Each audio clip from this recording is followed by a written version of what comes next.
And we're officially live. I am counting down from 15, 14, 13, 12, 11, 10, 9, 8.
Earl Holland here with another live stream for the Sports Refuge sports blog and its annual NFL playoff preview where we talk to fan reps of the teams in the hunt and in the playoffs as we go through it and just get their insight and analysis of how they feel the season was going, how it went, and really just to get their predictions to the Super Bowl, because especially now in a season with such a large field and now going from 12 teams to 14 teams and 7 in each conference, there's more opportunity for a spot in the playoffs and, dreams of a Lombardi trophy dancing in everyone's head. And of course, I am Earl Holland, and here with me to talk about the Los Angeles Chargers, which is so tough to say because I'm so used to saying San Diego Superchargers, is longtime Chargers fan and my former boss at the Daily Times in Salisbury, Maryland, Greg Bassett. Greg, how are you doing this evening?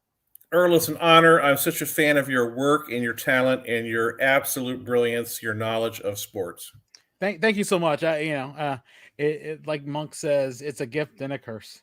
Exactly. So, Greg, first thing I wanted to ask you is, how did you become a fan of the Chargers, especially living in Maryland, and what was the draw to them? Well, Earl, it's kind of a sordid story. I was 11, turning 12 years old. I was with my father at Memorial Stadium. It was the fourth game of the 1972 season. I think the Colts were 1-2 going to the game. Chargers came into Baltimore, and the Colts were just killing the Chargers. And I started to feel sorry for them. So I would root for the Chargers because I felt sorry for them. And people around us and my father were pretty angry that I was rooting for the Chargers. And then the Chargers mounted a comeback. The Colts actually fumbled the ball twice in the last 4 minutes. Chargers kicked 2 field goals from the fumbles and won that game. And the score of that game was 23-20. It was 49 years ago. I remember every minute of it. And it's funny, that game comes on like the NFL Football Follies fairly often because the Chargers running back was a guy named Sid Edwards. And early in the game, he broke off a run for about 20 yards. And the defensive lineman, Big Fred Miller for the Colts, ripped off Sid Edwards' shoe. And then Rick Volk, who was a linebacker, who was one of my favorite players, he threw the shoe across the field. And then Sid Edwards had to go retrieve his shoe. So they show that a lot on the Football Follies. So that game has sort of been memorialized in NFL history.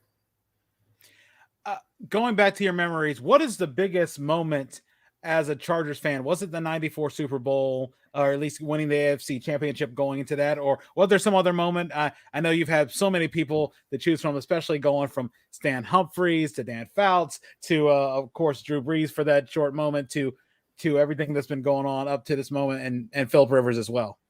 Well, let me add real quick. That January, after I was at that game, my hero, Johnny Unitas, was traded to the San Diego Chargers in January of '73 when they dismantled the Colts. So that allowed me to truly be a Chargers fan without any kind of craziness involved. I was entitled to make that switch with Johnny Unitas, so that's how I became a fan.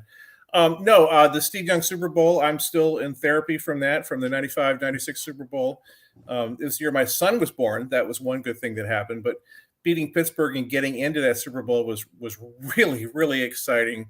But that, of course, was the Steve Young Super Bowl. We're, again, an NFL historic moment where he's on the sideline. He finally got the monkey off his back by throwing 4 touchdown passes in that game, and it was kind of a rout.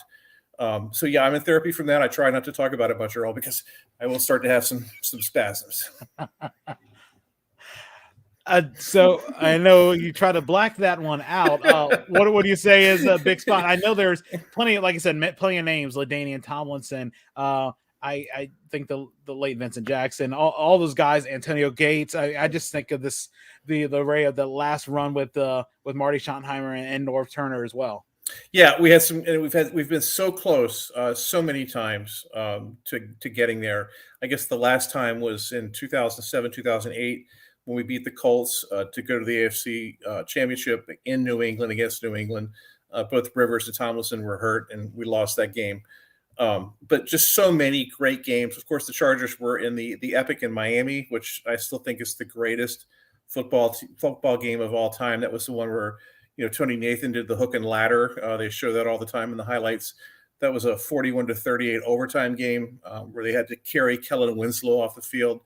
That was a great game. But that 2007 game in Indianapolis where someone finally beat Peyton Manning. We were the first team to beat Peyton Manning when he was at his absolute – they were defending Super Bowl champions when he was at the peak of his stardom in a 28-24 game where Darren Sproles just ran all over the Colts.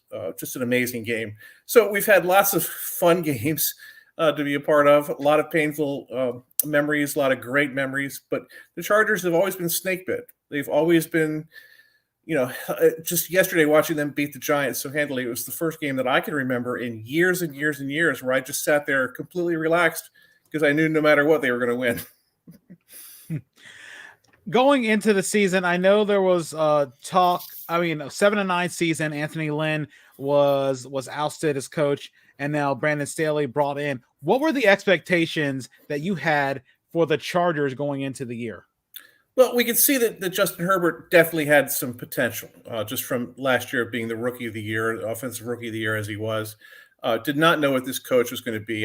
Brandon Staley, defensive coach. Joe Lombardi, the grandson of the great Vince Lombardi, is the offensive coordinator. Didn't really know what would happen. And you're in a division with Kansas City. So Kansas City is always going to be the cream of the crop. The Raiders certainly have been coming up. Denver, you never know what you're going to get from Denver. So we just thought maybe we could get to, 9-8, 10-7, get a wild card sniff. But then the Chargers started off the season 4-1 until they went to Baltimore and laid an egg there. And now it seems they're seeded 5th in the playoff race right now. They play a huge game on Thursday against Kansas City that will determine probably the winner of the AFC West. So I don't have any doubt that they're going to be in the playoffs. But as the year started, there was a lot of hope, but you really didn't know that it would happen for sure. Was there a point in the season that you were definitely confident that the Chargers were getting into the playoffs? Was there a particular game? That 4-1 start, when they came back and beat the Raiders, when they beat Kansas City in Kansas City, you thought, okay, these guys can really compete. When the game against Cincinnati, which was another 40 burger that we laid on Cleveland, the 40 burger, it was a 46-42 game. You could see the explosive firepower that they had. So I knew they were going to head for the playoffs. And then the awfulness in Baltimore happened. They got killed by New England, which was a terrible game. They lost a really bad game in Minnesota and classic Chargers style. But they bounced back. They've been playing well lately. They've actually won 2 in a row. Had a great win yesterday, and they beat Cincinnati, when I watched Cincinnati play Baltimore earlier this year, Cincinnati looked invincible. Now they've certainly fallen on some hard times. They're kind of like the Chargers. They actually have the same record as the Chargers, but they're both good and they're bad. Was there a point that you were worried about them making the playoffs? Was it the loss to Baltimore? Was it the loss to Denver? Was it the New England loss? I mean, were any of those things? Were there something else that made you sort of take pause about their chances for the postseason? Well, up until the New England game, New England had played really bad, and then they really seemed to get their act together against the Chargers, as so many teams did.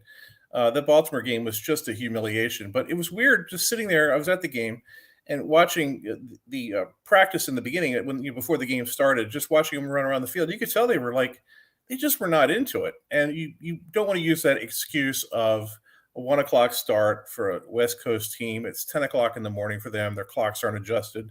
But they just look so flat, so terrible in that game.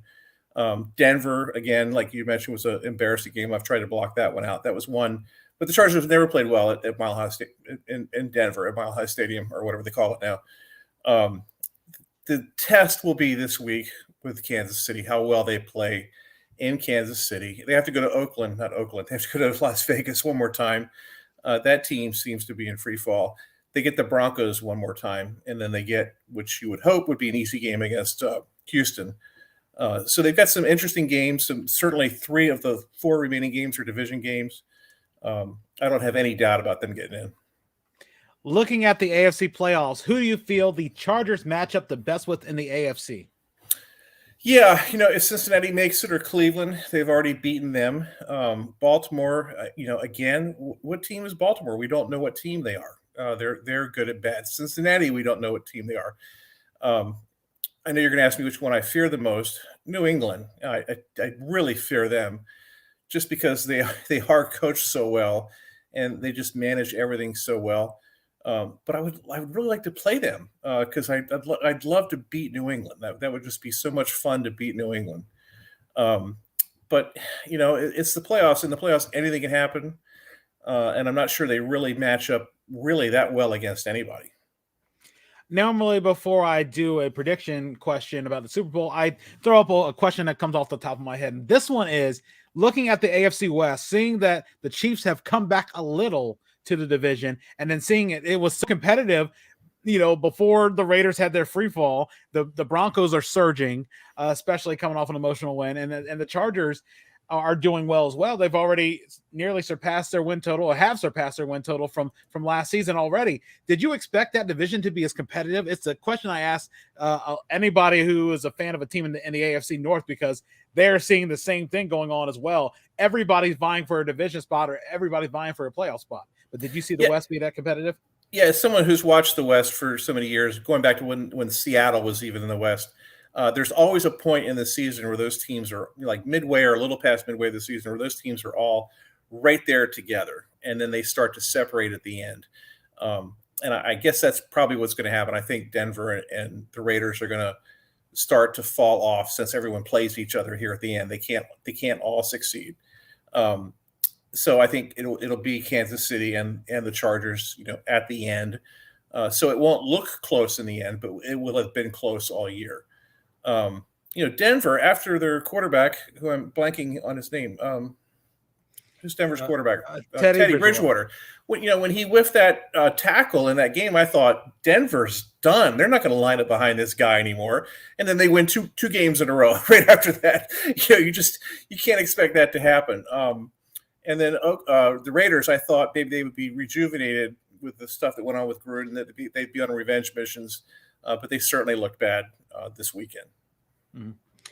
Going to the prediction of the Super Bowl, who do you have coming out of the AFC? Who do you have coming out of the NFC?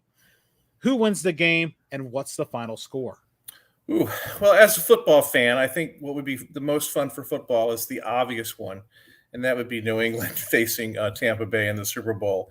We would all certainly watch that and have an opinion about that. That would be a game that you would hope both teams could lose, but it wouldn't be that way. But if that were to happen, I just would love to see the Patriots beat Tom Brady.